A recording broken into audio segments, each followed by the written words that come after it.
అందరూ చెప్పండి స్వామి నదులని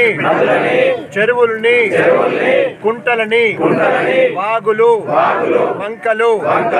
నీటితో కూడుకున్న కుంటలు మేము వాటిలో ప్లాస్టిక్ వ్యర్థాల్ని ఇక ముందు వేయము చెరువుల్ని నదుల్ని కాపాడుకుంటాము ఖచ్చితంగా జీవనదుల్లో సబ్బులు వాడము షాంపూలు వాడము ప్లాస్టిక్ వేస్టేజీ పారవేయము వచ్చే తరానికి నదుల్ని పరిశుభ్రంగా అందిస్తాం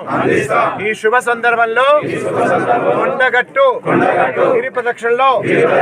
దృఢమైన మనస్సుతో మేము ఆచరిస్తాము వచ్చే తరానికి తెలియజేస్తాము జీవనదులు భగవత్ ప్రసాదాలు జై శ్రీరామ్ ఇది మీ అందరి వీడియోలో వెళ్ళిపోవాలి ఈ వీడియో అన్ని గ్రూపుల్లోకి వెళ్ళిపోవాలి ఎవరు చెరువుల్లో కాలువల్లో చెత్త వేయనేకూడదు ఓకేనా జై శ్రీరామ్